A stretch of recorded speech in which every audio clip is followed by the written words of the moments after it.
really good time. So thanks to all of you who spent some time with the quilters last week. That sounded like that was awesome. All right. If you can hear me, clap once. If you can hear me, clap twice. Hear me clap 3 times. All right. Good to be back with you all this week, jumping into confirmation lessons. Couple of things that I want to put on your radar for both students and small group leaders. Reminder that next week, like we talked about in worship, there are no activities here on Wednesday night because it is Thanksgiving week. So we will see you after tonight in 2 weeks. If you come next week, God bless you, but there won't be anybody else here. So 2 weeks from tonight, we'll be going back with our next lesson and starting up with Advent, which will be exciting as well. Then we also have a group that's going to be heading to middle school youth gathering this weekend. Woo! Raise your hand if you're going to middle school youth gathering. Love it, love it, love it, love it. Awesome. Well, I cannot wait to hear how that goes for you guys. Looking forward to hearing a good report on that. I think I don't have any other particular announcements right now, and I want to make sure that I give plenty of time to Pastor Brigida. So, Pastor Brigida, why don't you come on up, and we'll start jumping into our large group lesson. Awesome. Thank you, Pastor Jeremiah. Good evening, everyone. How are you all tonight? Thumbs up, thumbs side, thumbs down. Tired. I feel that. Thumbs medium. Maybe a medium, maybe a down. That's okay. Come as you are. I'm Pastor Brigida. As a reminder, it's very good to see you all again tonight. Tonight, we are moving right along with our commandments, and we do a quick review, right? Commandments. You shall have no other gods. You shall not make the wrongful use of the name of the Lord your God. Remember the Sabbath day and keep it holy. Honor your father and your mother. You shall not murder. You shall not commit adultery. And my handy-dandy reminder for all of you again, right, is that all of the commandments apply to all people at all times. So if you think, I never do that one, time to look again, because you probably do. I know I do. All right. You shall not steal. I had to get a little yachty up there. I'm a baseball fan. For those of you who don't know, that's Yadier Molina. He's a Hall of Famer catcher, often known as Thou Shalt Not Steal, because you shall not steal bases. Yeah. Played for the Cardinals. I'm not a Cardinals fan, but he's pretty cool. Okay, so tonight we are talking about stealing. So we need to think about stealing, right? Because again, that's one of those things that we can maybe try to write off, right? Right off the beginning. We're like, I don't steal from stores. That's no good. I wouldn't do that. But there's lots of different ways that people can steal. So give me an idea. What is a way that someone can steal? Yeah. Ooh, a person could steal another person's heart. Is that a bad thing? That's probably not a bad one. I wouldn't say that's breaking the commandment. Yeah, over here. Stealing identity. Oh gosh, that stinks, right? Yeah. Time. Ooh, say more. Like what? Making them wait for you? Yeah, right? Like if you say you're going to be someplace sometime and then you're like, yeah, I don't really care about that. I'm just going to do my own thing instead. That's pretty disrespectful. Yeah. Say it again. Borrowing without asking? Yeah, for sure. Yes.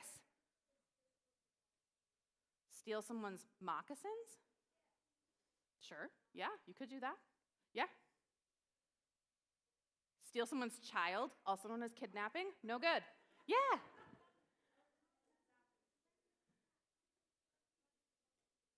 Yeah, if you steal something from a store and you don't pay for it. Yeah. Stealing a couple dollars from the bank, you better have one of those masks, and then you come away with like the white bag with the dollar sign on it, right? Is that how that works? I have heard that if you steal from the bank, right, and you open it up, supposedly there's blue ink that sprays everywhere. That's what movies tell me. Yeah.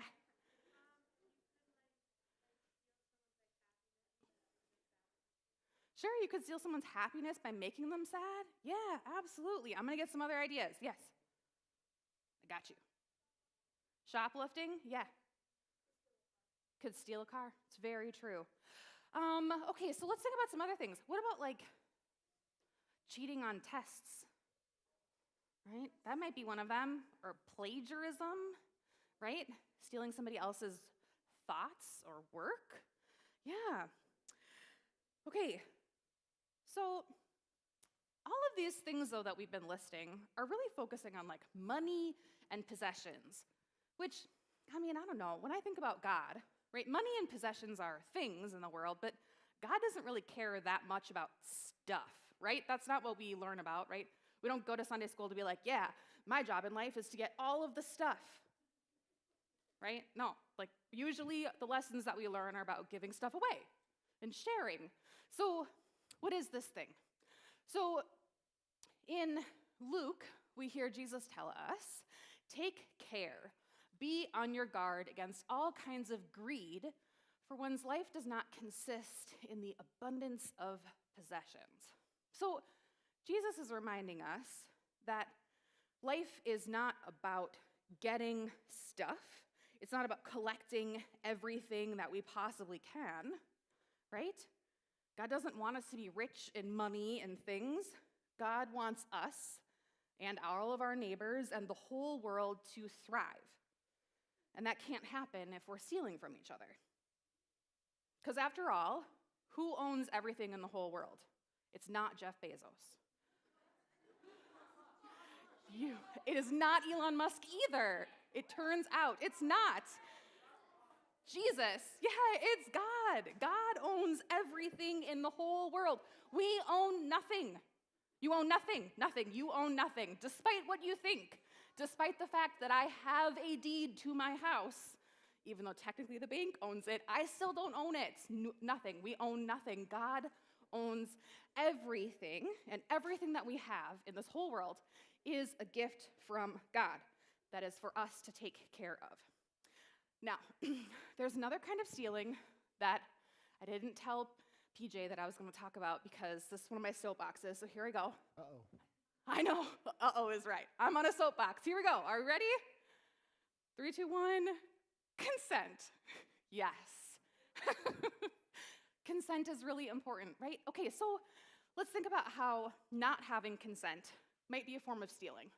So who can tell me kind of a basic idea of what consent is? I bet you've talked about this in school before. Yeah. Yeah, when you ask permission to do something, right? Like a permission slip, right?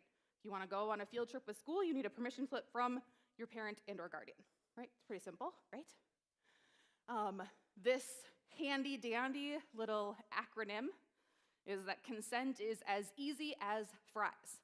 Freely given, reversible, informed, enthusiastic, and specific. So we need to have permission in all aspects of all relationships, in intimate relationships, in friendships, with strangers, right? It's not okay to push anyone to do something they feel uncomfortable with. That means like peer pressure or physical contact, right? There is no situation in which it is okay to manipulate someone into doing something. Can't try to talk them into doing something. We can still encourage though, right? Right? What's the difference between encouraging someone to do something and manipulating them to do something? Do you have an idea? Hands? Okay, yeah.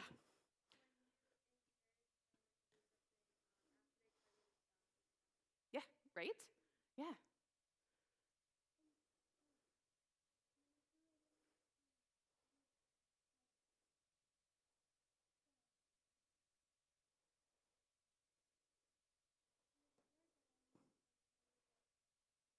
I hate when that happens. Ooh. Ooh. I'm gonna let you think about it and come back to it when it comes to you, because if you stop thinking about it, it'll come. That's how that works. It is. Back when I studied neuroscience, I learned that it's your left anterior uncus that does that. It's a retrieval error. And if you stop thinking about it, it'll come back to you. back before I was a pastor. Anyways, okay, so here's an example that I thought of, okay, of consent. Once upon a time, okay, I'm afraid of heights. I don't like them. I'm not a fan, right? So let's say that we were all going out to a high ropes course, and I was like, nah, man, not for me. I don't want to do that. No, thank you. And you said, I don't want to be your friend if you don't go. Yuck. Yeah, that's gross, right? Yeah, manipulation, right? That's saying there's like a negative consequence attached to me not wanting to go, right? That would be not consent. That's trying to get me to do something I don't want to go. That's a form of stealing, okay? But what about instead if you encouraged me by saying, hey, Pastor B, why don't you come with? Watch me do this really cool thing. I would love for you to cheer me on, be there with me. Maybe you want to try it out. And if you try it and you don't like it, you can stop at any point in time and that's okay. Right? That's how you do that. That would be encouragement and not manipulation. That would be following consent. Okay, ready? Off my soapbox. Okay. 8th commandment. I know, Pinocchio. You shall not bear false witness against your neighbor. So there's a couple of words in this commandment that are maybe not super typical in our lives, at least not in this way, like the word bear. Maybe that is really common in your life. Do you have bears in your life? Yeah. Instead of hearing your bear stories, I want you to think of what bear could mean in the context of the 8th commandment, to not bear false witness against your neighbor. So here's your definition. Definition, okay? To bring or carry or speak. So if I were to, for example, bear my water bottle, it would look like this.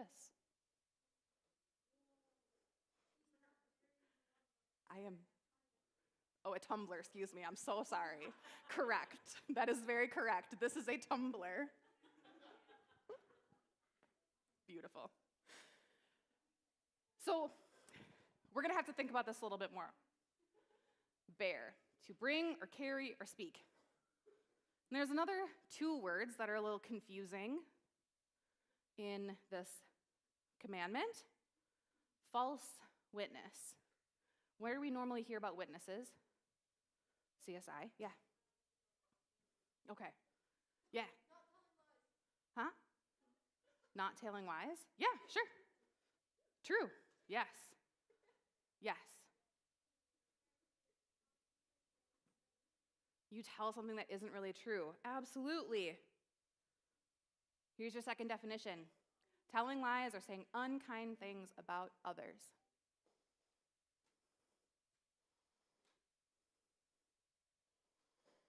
I think that in order for us to really understand the 8th commandment, we kind of have to go to what Martin Luther tells us. Because at least when I hear this, and I'm thinking about it, and I'm like, okay, witnesses, right?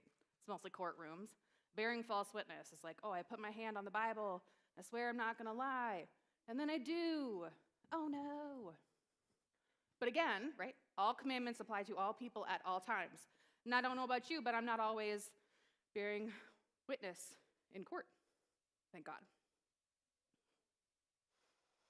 Okay, so Martin Luther tells us, we are to fear and love God so that we do not tell lies about our neighbors, betray or slander them, or destroy their reputations. Instead, we are to come to their defense, speak well of them, and interpret everything they do in the best possible light. Or, as Facebook often tells me, you never know what someone's going through. Be kind always. So we're going to break this down a little bit, this explanation, okay? I think it's best to think about what we shouldn't do and what we should do when it comes to this commandment. So step 1, do not tell lies about people, okay? Do not betray them, which I think of as stabbing them in the back. Do not slander them. That's a word, that's actually a legal term, but saying untrue things about someone that would hurt their reputation, right? It's about saying something that's untrue. So if I were to I'm not going to slander Pastor Jeremiah here. That would be really bad. But let's Thank say you. that I were, and I would be like, Pastor Jeremiah, he's not really sick. What? He's obviously sick. But it would look pretty bad if there was a pastor. He is not doing this. I'm being very clear. Okay, I am slandering him right now, which means I am breaking the commandment. He is not doing anything wrong. I'm just giving you an example. That would be him being like, oh, I'm so sick, I can't come to Calvary Alive last week, and instead staying home, and what do you think he would be doing? Gaming? Are you a gamer? Yes! Oh, no! It's true, it's true. Okay, so that would be me committing slander against PJ. You can also destroy someone's reputation by saying something that's true. I'm not going to use an example because I don't know any. I have no examples for this one. But sometimes you see somebody do something, okay, and it's something they shouldn't have done, and then you go and you tell everybody about it. That's going to destroy their reputation, even though it is technically true. Is it your business to spread it? Nope. Nope. Okay. No gossiping. So instead, what are we supposed to do? Instead, we are supposed to come to our neighbor's defense, to speak well of them, and to interpret everything they do in the best possible light. That kind of gets back to that quote thing from Facebook, right? This idea that you never know what somebody is going through, so your goal should always be to be kind, no matter what, right? Really, at the core of it, don't judge. Yeah.